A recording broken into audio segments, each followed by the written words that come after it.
여러분 안녕하세요. 오늘도 여러분들 주 안에서 뵙습니다. 매일같이 하나님의 말씀을 통해서 서로 만남을 가진다는 거 저에게도 큰 기쁨이 아닐 수 없습니다. 우리의 만남이 하나님께 영광이 되고 또 여러분 모두에게 유익되는 그런 시간이 되었으면 좋겠습니다. 오늘도 주께서 주실 은혜의 말씀이 있을 줄로 믿고 기대하며 강의를 시작하겠습니다. 247강인데요. 망원경으로 보는 디모데전서 세 번째 시간이 되겠습니다. 오늘의 말씀의 주제는요, 교회 일꾼의 자격과 자세라고 하는 그런 말씀이 되겠습니다. 자, 디모데전서 펼쳐보기 가운데 두 번째 주제지요. 교회 일꾼의 자격과 자세는 무엇인가 하는 것입니다. 자, 교회 일꾼의 자격과 자세와 관련해서 디모데전서의 6장 가운데서 우리가 눈여겨봐야 될 대목은 디모데전서 3장입니다. 디모데전서 3장에는 교회 일꾼의 자격이 무엇인지 또 교회 일꾼이 가져야 될 자세가 어떠한 것인지를 잘 교훈해주고 있습니다. 자, 사도 바울이 에베소 교회에서 열심히 목회하고 있는 그의 젊은 제자 디모데에게 전해주는 그 메시지 가운데 교회 일꾼의 자격에 대해서 그리고 교회 일꾼이 가져야 될 자세에 대해서 상세한 말씀이 있다는 것을 우리는 디모데전서 3장을 통해서 알 수가 있습니다. 자, 디모데전서 3장에는 바로 감독의 자격이 무엇인지 또 교회 집사의 자격이 어떠한 것인지 그에 대한 분명한 가르침이 잘 나타나 있습니다. 감독의 자격은 교회와 성도들을 돌보는 목회자가 어떤 자격을 갖추고 있어야 되는지 그와 관련된 말씀이라고 볼 수 있습니다. 그래서 이번 강의에서는 다루지 않겠습니다. 그 대신에 평신도와 관련된 집사의 자격만 이번 기회에 살펴보도록 그리하겠습니다. 자, 먼저 남자 집사의 자격입니다. 집사를 얘기할 때 남자 집사는 이제 안수 집사 또는 장립 집사를 얘기하는 거겠죠. 남자 집사의 자격이 있고 두 번째로는 또 여자 집사의 자격도 함께 살펴보겠습니다. 자, 남자 집사의 자격 가운데 첫 번째는 행위상의 자격이 있습니다. 행위상의 자격. 자, 여기서 말씀하는 집사는 아까도 말씀드렸던 것처럼 안수 집사 또는 장립 집사라고 할 수 있겠죠. 자, 그러나 서리 집사 직분을 받은 분들도 충분히 참고하셔야 될 그런 말씀입니다. 모든 평신도들이 참고하면은 충분히 은혜를 받을 수 있는 그런 귀한 말씀이라고 생각이 됩니다. 자, 디모데전서 3장에서 제기하는 집사의 자격 가운데 첫 번째 자격은 행위상의 자격입니다. 교회 집사라면 그리고 모든 평신도 일꾼이라고 한다면 그 행위에 있어서 구비해야 될 분명한 자격 요건이 있다는 것입니다. 그와 관련된 말씀이 디모데전서 3장 8절에 잘 기록되어 있는데요. 어떤 내용이겠습니까? 이와 같이 집사들도 정중하고 일구이연하지 아니하고 술에 임박히지 아니하고 더러운 일을 탐하지 아니하고 그렇게 말씀하고 있습니다. 자, 이렇게 집사의 자격에 대해 말씀하고 있는 것인데요. 그 자격을 우리가 상세하게 한번 풀어서 살펴보겠습니다. 첫째는 여러분 어떤 사람이 되어야 된다고 했습니까? 정중한 사람이 되어야 된다는 거예요. 정중한 사람. 다시 말하면 점잖고 신중한 사람이 되어야 된다는 겁니다. 그 행동에 있어서 진지함이나 신중함이 없이 가볍게 행동하는 사람이라고 한다면 교회 평신도의 어떤 지도자로서 교회 일꾼으로서 앞장서 일하기에는 좀 문제가 있지 않겠나 생각이 든다는 것이요. 둘째는 일구이연하지 않는 사람이어야 된다고 말씀하고 있습니다.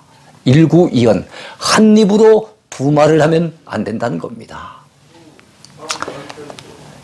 이쪽에서는 이 말을 하고 저쪽에 가면 또 다른 말을 하는 그런 사람이 되면은 신뢰감이 없잖아요. 믿을 수가 없잖아요. 그런 사람이 되면은 교회 평신도 일꾼으로서 앞장서 일하기에는 곤란하다 하는 것을 말씀하고 있습니다. 자, 너무 말이 많아서 말실수를 하는 사람은 교회 안에서 분란을 일으킬 그런 소지가 있습니다. 그러므로 교회 일꾼들은 말을 조심해서 해야 되고 그 말에 신뢰감이 있도록 그렇게 말을 해야 되고 교회에 덕을 끼칠 수 있도록 그렇게 언어 생활을 해야 될 것입니다. 자, 셋째는 술에 임박히지 않는 사람이어야 된다. 이렇게 말씀하고 있습니다. 자, 술에 임박히지 않는 사람이 되어야 된대요. 여러분, 감독의 자격도 가만히 살펴보면은 술을 즐기지 아니하며 이런 말씀이 나오거든요. 그 감독의 자격에도 술 언급이 되고 그 다음에 집사 자격에 대해서도 술을 언급하고 있는 것을 볼 수 있어요. 다만 감독의 자격을 얘기할 때는 술을 즐기지 아니하며 이랬는데요. 자, 이번에 집사 자격에 대해서 이야기하면서는 술에 임박히지 않는다라고 좀 더 강도가 센 표현을 하고 있습니다. 아무래도 그 이유는 목회자보다는 평신도 일꾼들이 술에 대한 유혹을 더 많이 받기 때문에 술을 즐길 정도가 아니라 아예 술에 인이 박힐 정도로 그렇게 문제를 일으킬 수 있다는 것이요. 자, 넷째는 더러운 일을 탐하지 않는 사람이 되어야 된다. 이렇게 말씀하고 있습니다. 여기서 이란 말은 이득을 얘기하는 겁니다. 더러운 이득을 탐하면 안 된다는 거예요. 자, 우리가 돈을 벌어 이득을 보야 되지만은 그 이득을 보는데 깨끗한 수입이 있을 수 있고 더러운 수입이 있을 수 있다는 겁니다. 옛말에 개처럼 벌어서 정승처럼 쓰라 이런 말이 있습니다만 예수 믿는 우리들은 개같이 벌면 안 됩니다. 정승같이 벌어서 정승같이 쓸 수 있는 그런 사람이 되어야 되겠지요. 자, 불의한 방법으로 돈을 벌고 이득을 챙기는 사람이라고 한다면 그런 사람을 교회 일꾼으로 세워서는 곤란하다 하는 것을 이 말씀을 통해서 알 수가 있습니다. 자, 아까는 행위상의 자격을 얘기했는데요. 이번에는 심령상의 자격이 있다는 것을 우리는 알아야 됩니다. 자, 집사라고 한다면 심령상의 자격이 있어요. 교회 일꾼으로 세워지는 사람은 그 행위가 참 중요하다는 것을 이미 배운 바 있습니다. 그런데 사실 그 사람의 행동에 결정적인 영향을 주는 것, 결정적인 영향을 끼치는 것, 그것은 그 사람의 마음이라고 하겠습니다. 그러므로 이 마음이 대단히 중요한 거예요. 그러므로 교회 일꾼을 세울 때는 그의 마음이 어떠한지, 그의 심령에 참된 믿음이 있는지를 목회자는 잘 살펴보아야 됩니다. 투표를 하는 성도들도 역시 살펴보아야 할 것입니다.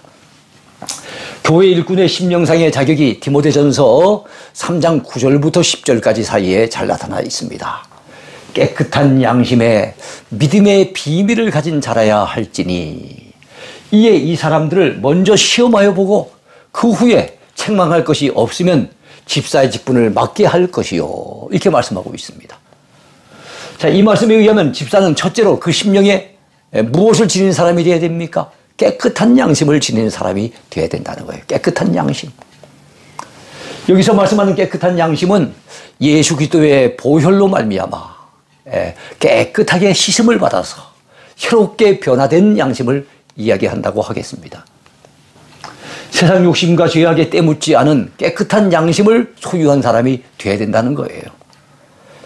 바울 서신 가운데 양심이라는 말이 참 자주 나옵니다. 모두 20여 회 등장하고 있는데요. 여러분, 예수 믿는 우리들, 특별히 교회 일꾼된 사람들은 깨끗한 양심의 소유자가 되어야 됩니다. 기독신자는 절대로 화인 맞은 양심의 소유자가 돼서는 안 됩니다. 화인 맞은 양심, 그야말로 병든 양심, 이것은 바로 깨끗한 양심의 반대말이라고 할 수가 있을 거예요. 양심에 병이 들었다면은, 양심이 무디어졌다면은, 이런 양심의 소유자가 여러분 주님의 교회에 앞장선 일꾼이 되어야 된다는 것은 대단히 위험한 일이라 볼 수 있겠죠. 자, 집사는 둘째로 그 심령에 여러분 믿음의 비밀을 가진 사람이어야 된다고 말씀하고 있습니다. 깨끗한 양심의 소유자일 뿐만 아니라 믿음의 비밀을 그 마음 가운데 간직한 사람이 되어야 된다는 거예요. 여기서 말씀하는 믿음의 비밀이라고 하는 것은 그 마음 깊숙한 곳에 예수님을 모시고 사는 은밀한 믿음의 체험이 있는 사람이 되어야 된다는 거예요. 달리 말한다면 예수님을 인격적으로 만난 사람, 그래서 그 마음 깊숙한 곳에 예수님을 모시고 사는 사람. 예. 그래서 믿음의 깊은 비밀을 예수님과의 깊은 만남을 통해서 체험한 사람. 예. 이런 사람이 주님의 교회에 앞장선 일꾼이 될 수 있다라고 그렇게 말씀하고 있습니다. 여러분, 예수님께서 나를 구원하신 줄로 믿고 내 마음속에 구원의 비밀을 소유하고 사는 그런 진실된 믿음이 있어야만 여러분, 그런 사람이 교회 앞에서 앞장선 집사가 될 수 있다라고 말씀하고 있는 것입니다. 그런 믿음의 비밀을 가진 사람이어야 주님의 몸된 교회를 위해 진실로 충성할 수 있는 참된 일꾼이 될 수 있다는 거. 여러분, 이 사실을 꼭 믿으시기 바랍니다. 자, 이번에는 가정상의 자격이 있습니다. 처음에는 행위상의 자격이 있다는 것을 말씀드렸습니다. 두 번째는 심령상의 자격에 대해서 언급을 했습니다. 이번에 세 번째는 가정상의 자격이 있다는 것도 우리가 살펴보아야 되겠습니다. 집사의 자격, 즉 평신도 일꾼의 자격 가운데는 가정상의 자격도 있다는 것을 우리는 기억을 해야 됩니다. 그와 관련된 말씀이 디모데전서 3장 12절에 잘 나타나 있는데요. 집사들은 한 아내의 남편이 되어 자녀와 자기 집을 잘 다스리는 자일지니라고 말씀하고 있습니다. 그렇습니다. 주님의 교회를 앞장서 섬기는 일꾼이 되려고 한다면 가정을 가지런하게 잘 이끌어가는 그런 사람이 되어야 합니다. 그는 한 아내의 남편이 되어야 된다고 금방 우리는 말씀을 살펴보았습니다. 한 아내의 남편이 되어야 된다는 말은 두 아내, 세 아내의 남편이 돼서는 안 된다는 거예요. 달리 말하면 딴 살림을 차려서는 안 된다는 겁니다. 만약 교회 일꾼 된 자가 은밀하게 첩을 둔다든지 세컨드를 두어서 이중 살림을 차렸다면 그런 사람이 주님의 교회의 일꾼이 된다는 것은 정말로 곤란하겠지요. 한 여인의 가슴에 한을 심고 그 눈에서 피눈물이 흐르게 한 사람이 어찌 주님의 신부된 교회를 섬길 자격이 있다고 하겠습니까? 그리고 교회의 일꾼 된 사람은요, 여러분, 한 아내의 남편일 뿐만 아니라 자녀들도 잘 다스리는 그런 사람이 되어야 됩니다. 사랑스러운 아들과 딸을 하나님을 믿는 신앙 안에서 반듯하게 키워내는 것, 이거는 집사된 자가 마땅히 여러분 간직해야 될 자격이라 볼 수 있을 것입니다. 내 자녀도 믿음으로 길러내지 못하고 세상적인 가치관을 가지고 그저 공부 잘하고 돈 잘 벌고 좋은 데 취직하고 하는 이런 사람으로 키운 사람이라고 한다면 그건 잘못된 가치관을 가진 사람이 교회 앞에서 앞장서 일한다는 건 대단히 문제가 있죠. 교회를 잘못된 방향으로 이끌 수 있기 때문에 여러분, 그런 잘못된 가치관을 가진 사람이 교회 일꾼에 대해서는 안 된다는 것을 언급하고 있는 겁니다.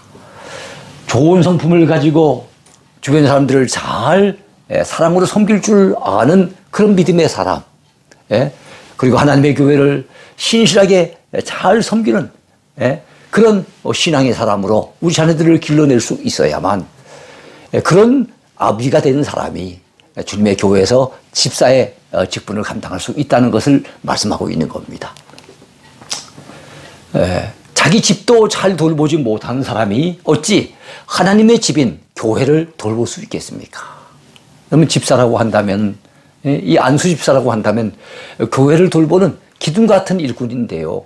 자신의 집도 잘 돌보지 못해서 한 아내가 아닌 두 아내, 세 아내를 건드린다든지 아니면 자녀들을 믿음으로 가지런하게 길러내지 못한다든지 자기 집도 이렇게 책임지지 못하는 사람이 하나님의 집인 교회를 갖다 여러분 앞장서 일한다는 것, 이건 참 불가능하다고 볼 수 있겠지요. 하나님의 일꾼들은 먼저 자신의 집을 가지런하게 잘 돌아볼 줄 알아야 합니다. 자, 여기까지 우리는 남자 집사의 자격에 대해서 살펴보았습니다. 이번에는 여자 집사의 자격에 대해서도 살펴보겠습니다. 자, 먼저 정숙하고 단정해야 한다고 말씀하고 있습니다. 사도 바울은 디모데전서 3장을 통해 남자 집사뿐만 아니라 여집사의 자격에 대해서도 분명하게 지적해 주고 있습니다. 여집사 제도는 초대교회 때부터 있었습니다. 로마서 16장 1절에 등장하는 베베라고 하는 여집사는 아주 유명하지요. 사도 바울의 서신, 이 로마서를 가지고 로마교회에 전달해 주었던 사람이 바로 그 당시에 베베라고 하는 겐그레아 교회의 여집사였습니다. 여집사와 관련된 말씀이 디모데전서 3장 11절에 나타나 있는데요. 여자들도 이와 같이 정숙하고 모함하지 아니하며 절제하며 모든 일에 충성된 자라야 할지니라, 이렇게 말씀하고 있습니다. 자, 집사직분에 대해 설명하는 중에 여자들도 이와 같이라고 했기 때문에 여기서 말씀하는 여자들은 바로 여집사들을 이야기하는 것이라고 우리는 분명히 볼 수 있습니다. 여집사의 자격 가운데 첫 번째로 제기되는 것이 무엇입니까? 정숙하고 단정해야 한다는 것입니다.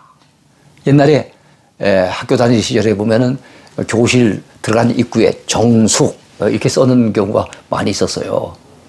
쉽게 말해서 교실 안에서는 조용하게 공부하는 데만 신경 써야지 떠들면 안 된다, 그런 의미에서 정숙이라고 아마 써놨던 것 같아요.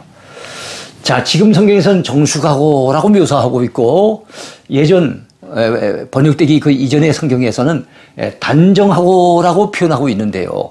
이 말은 그 말과 행동에 있어서 신중하여 경솔하게 처신하지 않는 것을 이야기한다고 하겠습니다. 자, 그 인품이 존경받을 만한 모습을 지니고 있을 때 쓰는 말입니다. 정숙한 사람이 되어야 된다는 거예요. 단정한 사람이 되어야 된다는 겁니다. 자, 그러면서 두 번째 언급되는 자격에 대해서는 이렇게 언급하고 있습니다. 모함하지 말고 험담하지 말아야 된다고 가르치고 있습니다. 여러분, 여집사의 자격 가운데 두 번째로 제기되는 것이 무엇입니까? 모함하지 않는다는 거지요. 모함하지 않는다. 예전 성경에는 참소하지 않는 것으로 묘사되어 있는데요. 참소한다는 것은 남을 갖다가 험담하는, 남을 비방하고 험담하는 것을 참소한다고 그래요. 사탄이라고 했을 때, 사탄 마귀를 언급하는 사탄이란 말이 참소하는 자, 이런 뜻이 있습니다. 그러니까 참소하라고 한다는 것은 여러분, 남의 잘못에 대해서 이러쿵 저러쿵 계속 해가지고 그건 누군가에게 쏟아내면서 그래갖고 험담을 할 때 참소한다고 얘기를 하는 거거든요. 자, 여기서 모함한다라고 하는 것은 타인을 비방하고 험담하며 헐뜯는 것을 얘기하는 거예요. 우린 절대 남을 헐뜯으면 안 됩니다. 남에 대해서 험담을 늘어놓는 사람이 돼서는 안 되겠지요. 특별히 우리 교회 안에서 말로 인해서 시험 드는 경우가 참 많기 때문에 말로 인해서 그 누군가에게 상처를 주는 일이 없도록 우리는 상당히 조심해야 됩니다. 예나 지금이나 뜬 소문에 의해서 누군가의 험담으로 인해서 개인이 상처를 입기도 하고 가정이 큰 상처를 입기도 하는 경우 우리는 많이 봅니다. 교회 안에 시험이 든다고 했을 때, 그 누군가가 시험을 당했을 때 주로 말 때문에, 그 누군가의 상처가 되는 어떤 말 때문에 그래서 시험 드는 경우가 참 많은 것 같아요. 교회 공동체가 큰 혼란에 빠지는 경우도 비일비재합니다. 그러므로 우리는 정말 교회 생활을 함에 있어서 말 조심을 해야 됩니다. 그래서 이 말을 적재적소에 잘 사용하는 것 너무너무 중요하죠. 잠언에 의하면 은쟁반의 금사과와 같은 것이 경우에 합당한 말이라고 했어요. 우리 말을 안 할 수는 없지만, 우리가 신앙 안에서 교제하려고 한다면 말을 해야 되겠지만, 경우에 합당한 말, 적재적소에 꼭 필요한 말, 이런 말을 해야 됩니다. 자, 그런 측면에서 여집사들은 물론이고 우리 온 교우들이 교회 생활을 하면서 말로 실수하고 죄를 짓지 않도록 정말로 주의해야 될 줄로 믿습니다. 그 다음에 여집사의 자격을 논하면서 절제해야 된다고 얘기하고 있습니다. 자, 여집사의 자격 가운데 세 번째로 제기되는 자격이 무엇입니까? 절제해야 된다는 거예요. 자, 절제한다는 것은 여러분, 자기 분수를 아는 것을 가리킵니다. 여러분, 자기 분수를 알아야 돼요. 내가 이런 말을 할 수 있는 그런 위치에 있는지 없는지를 갖다 잘 생각해 보고 그렇게 말을 해야 되는데, 자기 분수를 갖다가 모르고 나설 때나 안 나설 때나 이렇게 나서는 것, 결국엔 문제를 일으키게 됩니다. 할 말, 안 할 말을 분간하지 못하고, 나설 때 안 나설 때를 분간하지 못하고 잘못되게 처신하면 안 된다는 거, 이것을 지금 말씀하고 있는 겁니다. 자기에게 주어진 위치에 맞게 지혜롭게 잘 처신해야 됩니다. 이것이 바로 분수에 맞는 모습이고, 이것이 바로 절제하는 모습이라고 우리가 그렇게 볼 수 있겠습니다. 여성도들도 주의 교회 안에서 매사에 지혜롭게 잘 처신함으로 절제할 줄 알아야 하겠습니다. 그 다음에 끝으로 여집사의 자격 가운데 네 번째는 모든 일에 충성된 자라야 한다 하는 것입니다. 여집사의 자격 가운데 네 번째지요. 모든 일에 충성된 자가 되어야 된다는 것을 강조하고 있습니다. 하나님의 교회를 위해 봉사하는 일꾼들은 자기에게 주어진 그 일에 대해서 소홀히 여기면 안 됩니다. 게으르게 감당해서도 안 됩니다. 자기에게 주어진 그 사명과 직분을 최선을 다해서 감당할 수 있어야 됩니다. 그것을 갖다 우리는 충성이라고 얘기를 하겠지요. 자, 왜 우리가 충성해야 됩니까? 왜냐하면 우리가 맡은 그 일은 전능하시고 거룩하신 우리 하나님께서 우리를 충성되이 여기셔서 맡겨주신 일이기 때문입니다. 그뿐만 아니라 그 일은 소중한 하나님의 일이기 때문에 그렇습니다. 그럼 하나님의 일을 소홀히 여기면 됩니까? 하나님의 일을 게을리 감당하면 되겠습니까? 하나님의 일을 여러분 아예 무시하면서 그렇게 여러분 감당한다면 그건 하나님 앞에 너무나도 불충한 모습이겠죠. 우리는 충성된 주님의 일꾼이 되어야 됩니다. 그러므로 그 일이 크든 작든 아니면 그 일이 중요한 일이든 하찮은 일이든 우리가 절대적인 충성을 가지고 감당해야 할 줄로 믿습니다. 엄밀히 얘기하면 하나님의 일에는 하찮은 일이라고 하는 것은 있을 수 없습니다. 모두가 다 큰 일이고 모두가 다 중요한 일이라는 것을 우리는 알아야 됩니다. 자, 고린도전서 4장 2절에 보면요, 맡은 자들에게 구할 것은 충성이라고 분명히 말씀하고 있습니다. 자, 이번에 끝으로 교회에 대한 일꾼의 바른 자세를 살펴보려고 합니다. 교회에 대해서 우리가 어떤 의식을 가지고 교회를 대해야 될지, 교회 일을 함에 있어서 우리가 교회 일꾼으로서 어떤 자세를 가지고 일해야 될지를 우리가 같이 살펴보려고 합니다. 먼저 교회가 하나님의 집인 것을 우리는 알아야 합니다. 교회는 하나님의 집이에요. 교회 일꾼된 자가 교회에 대해 가져야 될 첫 번째 자세, 그것은 교회를 하나님의 집으로 알고 받아들여야 된다는 겁니다. 교회가 뭐라고요? 하나님의 집. 교회가 하나님의 집이라는 사실을 절대로 우리가 놓쳐버리면 안 됩니다. 디모데전서 3장 15절에 말씀하기를 만일 내가 지체하면 너로 하여금 하나님의 집에서 어떻게 행하여야 할지를 알게 하려 함이니, 이 집은, 자, 하나님의 집이라고 하는 이 교회를 얘기하는 겁니다. 이 집은 살아계신 하나님의 교회요 진리의 기둥과 터니라, 이렇게 말씀을 하고 있습니다. 제가 늘 우리 동행교회 성도들에게 가르치며 강조하는 것이 있습니다. 교회에 대해서 세 가지 생각을 잊어버리면 안 된다는 거예요. 이 동행교회는 내 교회입니다 라는 생각을 가져야 되고, 이 동행교회는 우리 교회입니다 라는 생각을 가져야 되고, 이 동행교회는 하나님의 교회입니다 라는 생각을 가져야 된다고 저는 늘 가르치고 있습니다. 동행교회가 내 교회다 하는 생각을 가져야만 그것이 여러분 책임감을 느낄 수 있는 거예요. 우리에게 주어진 직분을 감당할 때 내 교회니까 책임감을 가지고 감당할 수 있고 더 큰 관심을 기울여서 감당할 수가 있는 겁니다. 그러나 여러분 동행교회는 내 교회일 뿐만 아니라 우리 교회라는 생각을 가져야만 서로 협동심을 발휘할 수가 있어요. 마음을 모두어서 같이 일할 수가 있는 겁니다. 협력해서 일할 수가 있는 거예요. 자기 고집대로 자기 방식대로 주장하지 아니하고 여러분 서로 협력하여 일할 수 있는 그런 어떤 분위기가 조성이 되는 거예요. 그러나 여러분 동행교회가 하나님의 교회입니다 라고 생각을 해야만, 그런 믿음을 가져야만 충성심을 발휘할 수가 있는 거예요. 이 교회는 사람들에 의해서 움직여진 것 같아도 그 배후에 하나님이 역사하시는 교회라는 거.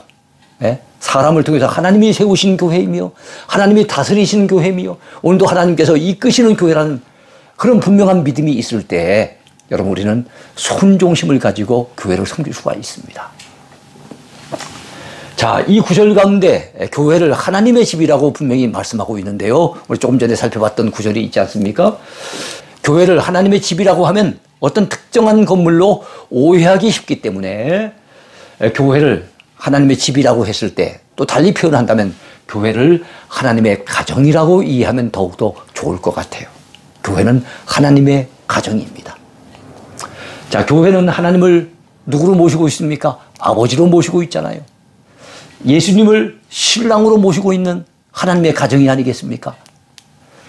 그리고 교회에서 만난 우리들은 어떤 관계입니까? 한 아버지를 모시는 형제요 자매인 것을 우리는 믿어야 합니다. 그러므로 서로 아끼고 사랑해야 되겠지요. 왜요? 한 형제요 한 자매니까요. 한 가족이고 한 식구니까요.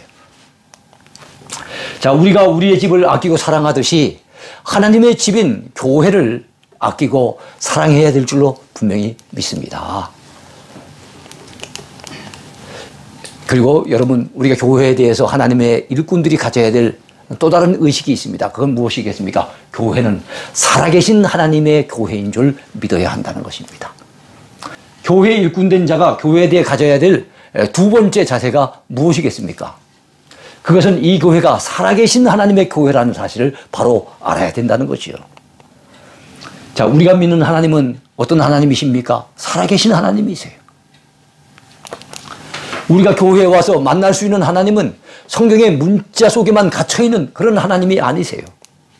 지금도 살아계셔서 오늘도 우리 가운데 역사하시는 하나님이십니다. 우리 이 사실을 믿어야 됩니다. 디모데전서 3장 15절 하반절에 봤더니요, 사도 바울은 이 집은 살아계신 하나님의 교회요, 진리의 기둥과 터니라, 이렇게 말씀하고 있습니다. 이 집이 누구의 교회라고요? 살아계신 하나님, 그 하나님의 교회라는 겁니다. 가이사랴 빌립보에서 우리 주님은 제자들에게 물으셨지요. 너희들은 나를 누구라고 생각하느냐? 그랬을 때 사도 베드로는 주님 앞에 칭찬받는 멋진 고백을 합니다. 주는 그리스도시요 살아계신 하나님의 아들이십니다. 예, 바로 예수님을 그리스도가 되시며 하나님의 아들 된다고 고백했던 이 베드로는 그 하나님을 향해서 뭐라고 지금 묘사하고 있습니까? 살아계신 하나님이라고 묘사하고 있는 거예요. 우리 예수님께서는 사도 베드로의 신앙 고백을 들으시고는 내가 이 반석 위에 내 교회를 세우리라, 이렇게 말씀했잖아요. 네? 내 교회를 세우리라고 말씀하셨을 때 바로 그 이전에 나와 있던 주님 앞에 칭찬받은 베드로의 고백 가운데 나타난 하나님은 살아계신 하나님인 거예요. 네? 그러므로 주님의 교회는 살아계신 하나님의 교회라는 거 우리가 잊어버리면 안 됩니다. 그렇습니다. 우리가 믿고 의지하는 하나님은 살아계신 하나님이세요. 자, 우리가 구주로 믿고 고백하는 예수님은 살아계신 하나님의 아들이십니다. 우리가 모여서 예배드리는 그리스도의 반석 위에 세워진 이 교회, 이 교회는요, 살아계신 하나님의 교회입니다. 이거 우리가 놓쳐버리면 안 됩니다. 자, 이 사실을 믿고 겸손히 하나님의 교회를 섬기시길 당부합니다.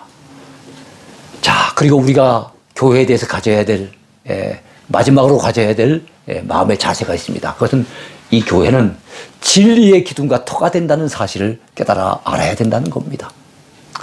여러분, 교회의 일꾼된 자가 교회에 대하여 가져야 될 세 번째 자세가 있어요. 그것이 무엇이겠습니까? 그것은 이 교회가 진리의 기둥과 터가 된다는 사실을 알아야 된다는 겁니다. 그렇다면 진리가 무엇입니까? 진리는 그 생명력에 있어서 영원히 변하지 않는 것, 그게 진리예요. 그리고 그 효력에 있어서 보편적이고 무한한 것. 보편적이란 말은 우리 대한민국에서만 있는 것이 아니라 온 세계, 온 우주 어디든지 필요하고 어디든지 인정받을 수 있는 것. 무한하다는 말은 잠시 잠깐 있는 그런 가치가 아니라 영원한 가치가 있는 것. 그것이 바로 진리라는 것을 우리는 알아야 됩니다. 그러므로 성경이 가르치는 진리는 여러분 하나님의 말씀이죠. 하나님의 말씀은 영원하잖아요. 풀은 마르고 꽃은 떨어지지만 하나님의 말씀은 세세토록 있잖아요. 그리고 말씀이 육신이 되어 이 땅에 오신 하나님의 아들 예수 그리스도께서 진리가 되십니다.